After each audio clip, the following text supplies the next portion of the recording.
Pour joindre l'émission On s'investit, composez à Montréal le 514-524-3708, à l'extérieur au 1-866-450-3000 ou encore par courriel à onsinvestit@tva.ca.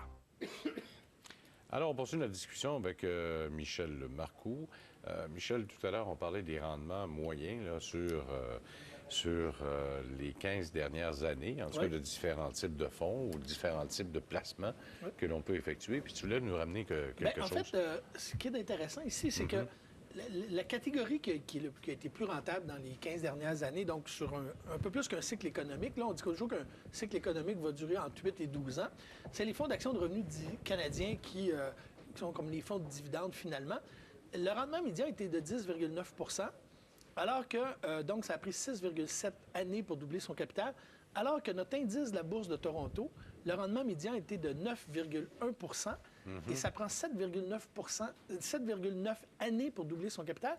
Mais en plus, c'est que notre indice de la Bourse de Toronto est beaucoup plus à risque que les fonds de dividendes, que la catégorie.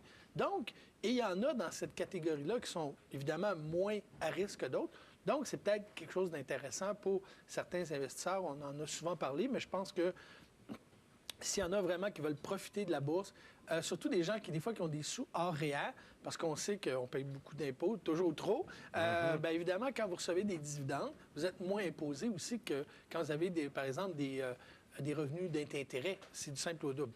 Alors, peut-être à regarder en 2011 pour les gens qui cherchent quoi faire avec leurs sous. Oui, parce qu'on entend souvent parler, on ne gagne pas beaucoup, on n'est pas des riches, on n'est pas des millionnaires, puis on n'a pas de façon de pouvoir avoir des incitatifs fiscaux. Non, pourtant, il en existe des incitatifs fiscaux pour tous les investisseurs, que ce soit le gain de capital, que ce soit encore les revenus en termes de rendement aussi. Alors, malheureusement, les gens ne profitent pas toujours de ce qu'on a, puis on en parlera tantôt un petit peu aussi, mais par exemple, le régime épargne-études, c'est quelque chose que vous avez 30 % de subvention, peu importe votre revenu. C'est 30 % D'ailleurs, on pourrait peut-être en parler tout de suite. Il ne faut pas oublier que depuis le 1er janvier, là, en fait, depuis aujourd'hui, parce que les bourses n'étaient pas ouvertes le 1er, le 2 et le 3, vous pouvez cotiser maintenant pour votre cotisation réelle 2011. En 2010, votre cotisation maximale était 18 % de vos revenus, mais pour un maximum de 22 000 $. Et là, pour l'année 2011, il est passé à 22 450. Donc, pour les gens qui ont complété leur cotisation 2010, qui veulent immédiatement cotiser pour leur cotisation 2011, c'est 22 450, évidemment, mais qui ne doit pas dépasser 18 % de vos revenus imposables. Et vous avez toujours le droit de mettre 2 000 $ de plus que ce que vous avez le droit. Si vous calculez votre 18 % vous avez le droit, par exemple, à 22 450, vous pourriez avoir 2 000 $ de plus, mais pas qui s'additionnent à chaque année. Cumulatif depuis plusieurs années, vous pourriez dépasser de 2 000 sans pénalité. À plus que 2 000, évidemment, le gouvernement vous impose une pénalité de 1 % par mois par supplément par dollar supplémentaire. Il ne faut pas oublier votre CELI.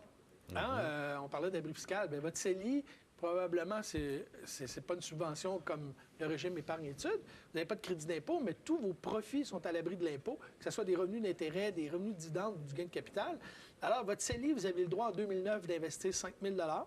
Vous avez le droit à 5 000 $ en 2010. Et là, depuis aujourd'hui, depuis le 1er janvier, vous avez le droit à un 5 000 supplémentaire, ce qui porte à 15 000 $. Donc, les gens qui n'ont jamais cotisé pourraient aujourd'hui cotiser 15 000 $. Et n'oubliez pas que c'est un hybride entre un compte normal puis un REER. Mais vous ne pouvez pas faire ce que vous voulez dedans. Quand vous retirez de l'argent, parce que vous avez le droit de retirer de l'argent quand vous voulez, et que vous redéposez 2 mois plus tard, si vous avez déjà déposé votre 5 000 $, vous mettez 2 000 supplémentaires parce que vous n'avez retiré 2 000 dans la même année, n'oubliez pas que c'est l'équivalent de 7 000 de dépôt durant l'année. C'est pas un guichet automatique, là. Il faut faire attention à ça. En fait, puis là, ils sont plus sévères. Là. Oui, en fait, il y a beaucoup de gens qui s'étaient fait prendre au début parce qu'ils savaient pas, ils avaient mal compris le fonctionnement un peu, ce qui n'est pas toujours évident non plus. Puis si on regardait sur les sites Internet... Oui, c'était mal expliqué aussi. C'était peut-être mal expliqué aussi. Alors, le gouvernement fédéral a été bien gentil, entre guillemets, c'est qu'il n'a pas cotisé les gens qui s'étaient trompés, mais la période de grâce est maintenant terminée. Donc, si vous cotisez trop, comme votre REER, c'est 1 % de pénalité par mois. Alors, assurez-vous d'avoir d'avoir cotisé le maximum, mais pas plus. Effectivement, effectivement. Alors, dans les nouvelles, une des citations que pour cette semaine, c'est l'important n'est pas le moment où on investit dans le marché, mais votre horizon de placement. Puis on a vu tantôt avec les fonds d'action revenus, les fonds de dividendes, que sur le long terme, ils ont battu même le marché boursier. Alors, les gens qui... Puis les chiffres que je vous ai donnés tantôt, c'est net après les frais de gestion. C'est la catégorie. Donc, il y en a qui ont fait mieux, il y en a qui ont fait moins bien, mais dans l'ensemble, c'est ce que ça a donné, ce qui est quand même très intéressant. Des nouvelles de la semaine, bien, l'or qui n'a pas connu une...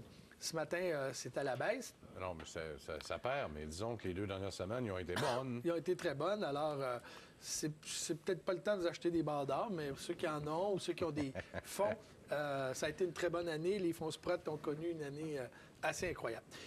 Le haut du marché, le 20 mai 2008, était de 15 128, je vous rappelle. Et quand à la fermeture, hier, il était de 13 443.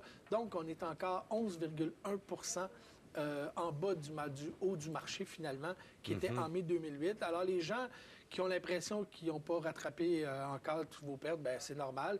Le marché boursier canadien n'a pas rattrapé toutes ses pertes. Dans les nouvelles intéressantes, les fonds dynamiques qui ont maintenant des fonds qui sont sans la taxe que le gouvernement de l'Ontario a imposée. Vous savez, les fonds mutuels, il y a des frais de gestion. Quand ils sont gérés en Ontario, le gouvernement ontarien a imposé en 2010 une taxe pour les frais de gestion. Et il y a beaucoup de familles de fonds qui se sont battues contre ça. Ils étaient contre la mesure parce que finalement, c'est tout le monde au Canada qui paye pour ça, alors que la taxe, bien, c'est le gouvernement ontarien qui la récolte. Alors, il y a certaines compagnies de fonds comme EdgePoint, entre autres, qui, eux, avaient parti d'une catégorie de fonds.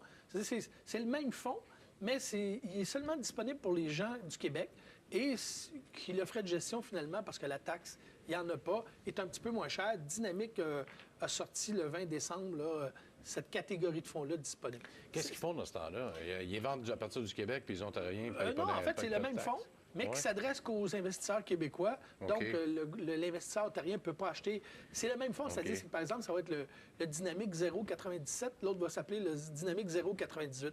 C'est le même fonds, c'est le même gestionnaire, sauf qu'il y a une taxe en moins qui est quand même, qui peut représenter 1/10%. Si un Ontarien veut acheter un fonds québécois, est-ce qu'il peut le faire? Qui pourrait être géré au Québec, oui. Oui. S'il est géré au Québec, par exemple, c'est un fonds de la Banque nationale, il ne paiera pas de taxe. Il ne paye pas de taxe. Il ne paye pas de taxe. Mais il faut que le promoteur du fonds ait déposé un prospectus, évidemment, en Ontario. On veut un passeport, mais c'est pas encore fait au Canada. Ah, OK. C'est pas Il y a encore de la chicane. Ça se fait pour les actions, mais ça se fait pas encore pour les fonds communs. Ça se fait pas exactement. Une des choses qui a attiré l'attention aussi en 2010, c'est les fonds d'obligations de marché émergents. On a parlé tantôt des fonds émergents, les fonds du BRIC, la Chine et tout ça. L'année passée, le rendement sur un an a été de 11,5 %. Ce qui fait qu'il y a beaucoup d'investisseurs qu'on pense qui vont être attirés vers cette catégorie-là. C'est pas inintéressant, même si des fois on dit on n'a pas acheté ce qui a bien été l'année passée. C'est sûr qu'il y a des gens qui vont penser, parce que quand même en 97, 98, puis 20 ans avant, les pays comme l'Amérique du Sud et tout ça ont connu des problèmes très importants. Oui. Juste pour dire, en 98, la baisse des obligations des pays émergents a été de plus de 22 %. Alors, les gens qui ont des fonds d'obligations qui pensent que ça ne baisse pas, 22 % de perte dans un an, c'est quand même énorme. La situation n'est quand même pas la même parce qu'en 97-98, par exemple, il y a des pays il y avait 200 % de taux d'endettement par rapport au PIB, alors qu'actuellement, la moyenne des pays comme le Brésil, le Mexique et la Russie est 37 %, beaucoup plus faible. Et si on compare ça à des pays développés, le PIB par rapport au taux d'endettement les États-Unis actuellement est 93 %, le Royaume-Uni 78 % et le Japon 200 %. Aïe, aïe. Alors actuellement, si vous avez des sous à prêter, bien, je vous dirais que les pays émergents représentent un moins grand risque que le Japon, ça a éliminé à 200 %. De toute façon, ça ne donne pas beaucoup de rendement. Les États-Unis à 93 % et les Royaumes-Unis à 78 %. Et pourtant, on a l'impression que les Américains sont endettés là, tellement que c'est de 200-300 puis finalement, c'est pas si En fait, ils impriment de l'argent, eux autres, c'est pas trop pas de problème. Et ça semble pas de problème. Et puis, on lit que des fois, c'est endetté, c'est incroyable. D'autres fois, il y en a qui disent que c'est pas tant que ça, finalement. Mais à 93 % du PIB, c'est quand même énorme. Ah, c'est pas mal. Pour ceux qui s'intéressent, il y a 3 fonds qui ont attiré mon attention. Oui. AGF Obligations et Marchés émergents, qui est un nouveau fonds. RBC Obligations émergents, qui est un nouveau fonds. Templeton Mondial Obligations, qui a 20 ans. Bien, merci, Michel. On va revenir dans un instant.